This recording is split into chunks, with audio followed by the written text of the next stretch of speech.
அனைவருக்கும் வணக்கம். அமைச்சர் கே நேரு எப்படி ஈடியினுடைய பிடியில் சிக்கியிருக்காரு அப்படிங்கிறத நம்ம பார்த்துட்டு இருக்கோம். இப்போ இந்த ரெய்டெலாம் நடந்து கிட்டத்தட்ட ஈடி வந்து 2 கடிதம் வந்து டிஜிபிக்கு அனுப்புனதுக்கு அப்புறமா கே நேரு அவர்கள் ஒரு திட்டம் ஒன்று தீட்டிருக்காரு. எப்படியாச்சும் நம்மள இருந்து தப்பிச்சே ஆகணும் அப்படின்னு சொல்லிட்டு அவர் வந்து மத்திய அரசுக்கு வந்து தூது அனுப்பியிருக்காரு. அவரோட பையனை வந்து அனுப்பி நிர்மலா சீதாராமன் சந்திக்க வச்சதெல்லாம் பழைய அப்டேட்டு.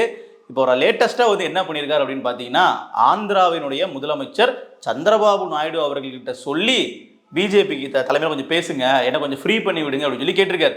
இந்த இடத்துல உங்களுக்கு சந்தேகம் வரலாம், எப்படி வந்து ஆந்திரா முதலமைச்சரை வந்து கே நேரு அவர்களுக்கு தெரியும் அப்படின்ட்டு. இப்போதான் இன்னொரு விஷயம் தெரிய வருது. கே நேரு அவர்களினுடைய குடும்பமும் சந்திரபாபு நாயுடு அவர்களுடைய குடும்பமும் ரொம்ப நெருக்கமாக, அது ரொம்ப காலத்தில் இருந்தே. ஸோ இந்த தொடர்பை பயன்படுத்தி தான் வந்து கே நேரு அவர்கள் இப்போ வந்து மத்திய அரசாங்கத்துக்கிட்ட பேசி எப்படியாச்சும் இந்த ஈடி ரைடை கொஞ்சம் தளர்த்தி விடுங்க, என்ன கொஞ்சம் ஃப்ரீ பண்ணி விடுங்க அப்படிங்கிற மாதிரி கேட்டிருக்காரு. இது நடந்துட்டு இருக்கக்கூடிய இதே சைமல்டேனியஸாக வந்து பார்த்தீங்கன்னா கே நேருவின் தம்பி ரவிச்சந்திரன் அவர்கள் இத்தாலியில் இருக்கார்.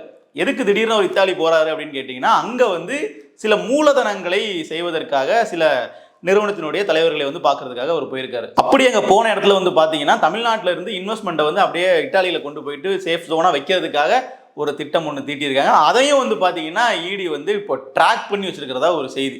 அதாவது இப்போ ஊடகங்களில் இது மாதிரி ஒரு செய்தி கசியுது அப்படின்னாலே நிச்சயமாக ஈடியோ ஏதாச்சும் ஒரு அரசாங்கத்தில் உள்ள ஒரு டிபார்ட்மெண்ட் தான் லீக் பண்ணுவாங்க. அந்த மாதிரி அவர்கள் இப்போ கசிய விட்ட தகவல் தான் ட்ரூ வேல்யூ ஹோம்ஸினுடைய நிறுவனர் இருக்கார் இல்லையா, கே நேருடைய சொந்த தம்பி, அவர் வந்து இப்போ இத்தாலியில் கே நேரு அவர்களுக்கு சார்பாக சில முதலீடுகளே செய்திருக்காரு. அவங்க போயிருக்காரு. இங்கிருந்து கண்டிப்பாக எப்படி ஃபண்டை டிரான்ஸ்ஃபர் பண்ணி இருக்கலாம், பல விஷயங்கள் இருக்கலாம். ஏன்னா இந்த நகராட்சி நிர்வாகம் மற்றும் குடிநீர் வழங்கல் துறையிலே வந்து பார்த்தீங்கன்னா எக்கச்சக்கமான முறைகேடுகள் நடந்திருக்கு. அதெல்லாம் ஹவாலா மூலமாக பணங்கள் மாற்றப்பட்டிருக்கு அப்படிங்கிறதையும் ஈடி வந்து அந்த அவங்களுடைய புகார்லேயே வந்து குறிப்பிட்டிருந்தாங்க. ஸோ இதெல்லாம் விசாரிக்கிறதுக்காக நாங்கள் உள்ள வரணும், அதற்கு ஒரு ப்ரெடிகேட் அஃபென்ஸ் வேணும், அதுக்காக எஃப்ஐஆர் போடுங்கன்னு தான் வந்து டிஜிபிக்கு அனுப்புனாங்க. அனுப்பின நேரம் பார்த்து டிஜிபி மாறிட்டாரு. இவரும் பொறுப்பு டிஜிபி தான். ஸோ இவராச்சும் போடுவாராங்கிறத பார்ப்போம். ஸோ இந்த பிரச்சனை போயிட்டு இருக்கிற சூழலில் இப்போ கே நேரு அவர்களுடைய ஒரு பழைய வீடியோ வந்து என்னுடைய கண்களுக்கு பட்டுச்சு.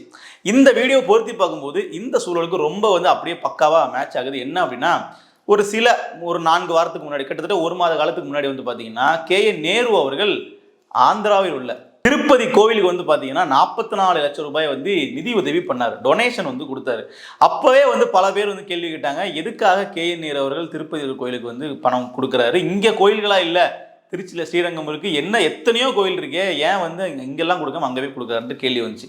அப்போ வந்து நிருபர்கள்கிட்ட சொல்லும்போது அவர் சொன்ன விஷயம் என்னன்னா, யார் எங்க குடும்பத்துல இருந்து கட்டாங்க சார், நான் கட்டல, என்கிட்ட அவ்வளவு பணம் இல்லை, குடும்பத்துல இருந்து கட்டுறாங்க, அவங்க பிசினஸ் பண்றாங்க, அவங்க கட்டுறாங்க, என் பேர்ல கட்டல. ஸோ இந்த வீடியோ பார்க்கும்போது தான் ரொம்ப தெளிவாக தெரிஞ்சிச்சு நேருவினுடைய குடும்பமும் சந்திரபாபு நாயுடுவின் குடும்பமும் எவ்வளோ நெருக்கமாக இருந்திருப்பாங்க அப்படிங்கிறதையும் கிட்டத்தட்ட நம்மளால புரிந்து கொள்ள முடியுது. ஸோ இன்றைய ஊடகங்களில் ஒரு செய்தி வருது அப்படின்னா அதுக்கு ஏற்கனவே இந்த மாதிரியான சில ஹிண்ட் எல்லாம் இருக்குங்கிறத நம்ம பார்த்து வச்சுக்கலாம். சரி, இது ஒரு பக்கம் இருக்க, ஒரு 5 நாளாக ரைடு நடக்குது. ஒரு டிபார்ட்மெண்ட் ரைடு இல்லை, இடி, ஐடி, ஜிஎஸ்டின்னு 3 டிபார்ட்மெண்ட்டு 50 அதிகாரிகளோட 20 காரில் வந்து ஒரு பிரமுகரினுடைய வீட்டில் ரைடு நடத்துகிறாங்க. ஊடகங்களில் ஒரு செய்தி இல்லைங்க, ஒரு டிபேட் இல்லை, ஒரு பரபரப்பு இல்லை, எதுவுமே இல்லாமல் இருக்குது. என்னென்னு பார்த்தா ஒரு ஏலக்காய் எஸ்டேட்டு, ஒரு ஏலக்காய் குடோன் சொல்ல போனாது, ஒரு ஏலக்காய் குடோனில் ஒரு திமுக பிரமுகருக்கு சொந்தமான ஒரு குடோன். அவர் திமுக பிரமுகர்னா இதை சாதாரண நினச்சிடாதீங்க, பல பேர் வந்து வெறும் கவுன்சிலர் நினச்சிட்டு இருக்காங்க. திமுகவினுடைய செயற்குழு உறுப்பினராகவும் அவர் இருக்கிறாரு. கூடவே அவரோட மனைவி வந்து நகராட்சி மன்ற தலைவர் தேனியில் போடி. அப்போது இப்படி ஒரு டிஎம்கே பேக்ரவுண்ட் உள்ள ஒரு நபர் வந்து பார்த்தீங்கன்னா ஒரு ஏலக்காய் வியாபாரம் பண்ணிகிட்டு இருக்காரு. ஃபுல்லாக எக்ஸ்போர்ட் பண்ணுறாரு. சொல்லப்போனால் கேரளாவிலேருந்து மொத்த விலைக்கு ஏலக்காயை வாங்கி மகாராஷ்டிரா மற்றும் இந்தியாவில் உள்ள பல மாநிலங்களுக்கு எக்ஸ்போர்ட் பண்ணுறாரு.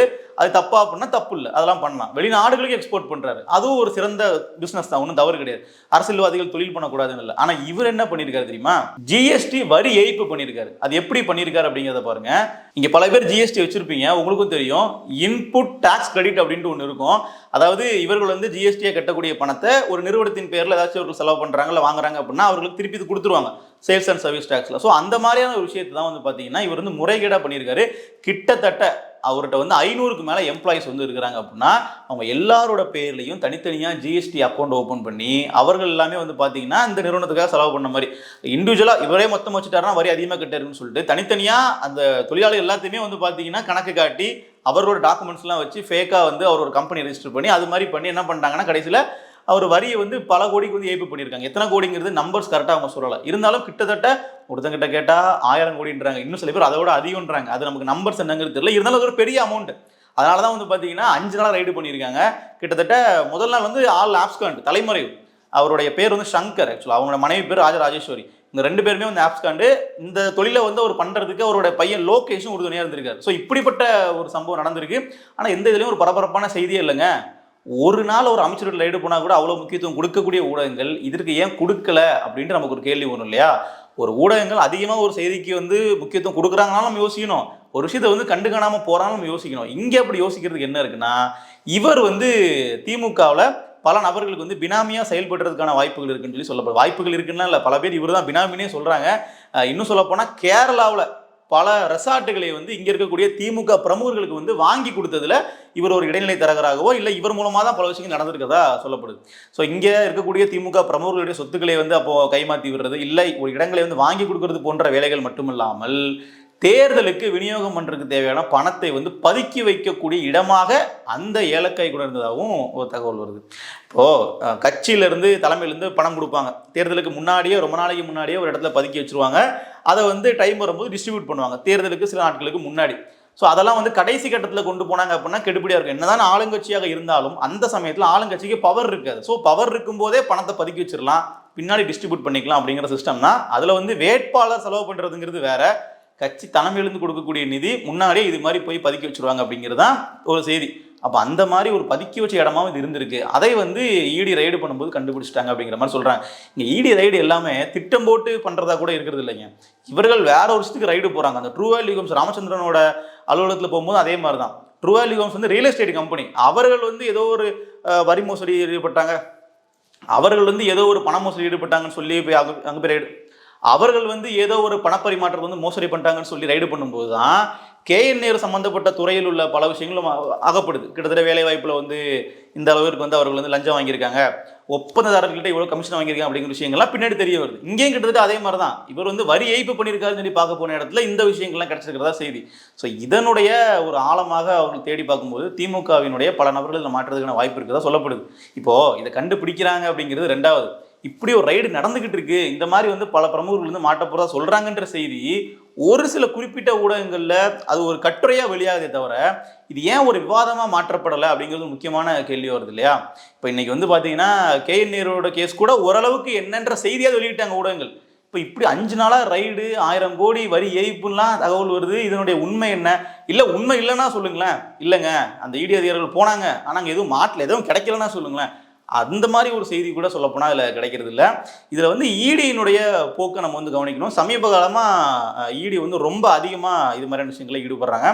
இது தேர்தல் சமயத்தில் நிச்சயமாக திமுகவுக்கு ஒரு மிகப்பெரிய சிக்கலாக இருக்கும். நம்ம தொடர்ச்சியாக பேசிகிட்டே வர்றோம், அந்த மாதிரியான விஷயங்கள் எல்லாமே தேர்தல் சமயத்தில் திமுகவுக்கு வந்து ரொம்ப நெருக்கடியாக இருக்கும். காரணம் என்னென்னா, இப்போ இந்த வழக்குகளில் வந்து இப்போ கேஎன் நேரு நம்ம எடுக்கிறோம், அவர் வந்து டெல்லிக்கு தன்னோட பையன் அனுப்பி வைக்கிறாரு, சந்திரபாபு நாயுடுக்கு வந்து ஃபோன் போட்டு பேசுகிறாரு அப்படின்னு பல பிரச்சனைகள் இருப்பார். இதை சந்திப்பாரா இல்லை தேர்தல் பணிகளை மேற்கொள்வாரா? அதுவும் திமுக இருக்கக்கூடிய முக்கியமான அமைச்சர்கள்லாம் வந்து பார்த்தீங்கன்னா வெறுமனே அவர்கள் தொகுதியில் மட்டும் வெற்றி பெற வேண்டிய ஆட்கள் கிடையாது. அவர்களுடைய தலைமையில் ஒரு 10 தொகுதி ஒதுக்கி கொடுப்பாங்க. இந்த 10 உங்களுடையது, இந்த 15 உங்களுடையதுன்னு அதெல்லாம் வெற்றி பெற்று கொடுக்கணும். அதுக்கு இவர்கள் தான் செலவும் பண்ணணும். அப்போது பணத்தை வந்து வெளியே கொண்டு வரலாமா, இல்லை கொண்டு வந்தால் மாட்டிப்போமா, வேலை செய்யலாமா, இல்லை வழக்கு நடத்தலாமான்னு யோசிக்கிறதுக்குள்ளேயே தேர்தல் முடிஞ்சு போயிடும். இது கூட பிஜேபியினுடைய ஒரு திட்டமாக கூட இருக்கலாம், இது எல்லாமே லாக் பண்ணணும் அப்படின்ட்டு. ஏன்னா அந்த பக்கம் அதிமுகவும் பிஜேபி கூட்டணியில் இருக்கிறதுனால அவர்களுடைய ரோல் வந்து கொஞ்சம் ஃப்ரீயாக இருக்கலாம். தமிழ்நாட்டை பொறுத்தளவில் திமுக வந்து பணப்பட்டுவாடா பண்ணுறதுக்கு சிஸ்டம் ரெடி பண்ணி வச்சாலும் அந்த பணப்பட்டுன்னு சொல்லி ஞாபகத்துக்கு வருது. கிட்டத்தட்ட இந்த முறை வந்து ஒரு வாக்குக்கு வந்து 2000 ரூபாய்க்கு மேலே வந்து கொடுக்க போகிறதாகவும் செய்திகள் வருது. நீங்கள் கணக்கு போட்டு பாருங்கள், ஒரு ஓட்டுக்கு வந்து 2000 ரூபாய் கொடுக்குறாங்க அப்படின்னா சராசரியாக தமிழ்நாட்டில் வந்து ஒரு 6 கோடி வாக்குகள் இருக்குன்னா எப்படி கூட்டி குறைச்சி பிற கட்சிகளுடைய பிரமுகர்களை அவர்கள் கொடுக்க மாட்டாங்க, பணம் கொடுக்க மாட்டாங்க, அதை விட்டுருங்க. நீங்கள் குறைச்சி எடுத்துட்டாலும் கூட 10,000 கோடி இவர்கள் வந்து இதற்கவே செலவு பண்ண வேண்டியதாக இருக்குது. அதற்கான பணத்தெல்லாம் இப்போவே பல இடங்களில் பதுக்க ஆரம்பிச்சிருப்பாங்க. அதில் ஒரு பதுங்கு கூலி தான் இந்த ஏலக்காய் குடோனா அப்படிங்கிற பார்வையெல்லாம் இருக்குது. ஸோ இது எல்லாமே இன்னும் கிட்ட வர வர அதிகப்படியான செய்திகள் வரும். ஒரு அளவுக்கு மேலே ஊடகங்களால் வந்து இதை காட்டாமல் இருக்கவே முடியாது. அப்படியே இருந்தாலும் சமூக வலைதளங்களில் யாராச்சும் இதை வெளியிட்டு தான் இருப்பாங்க.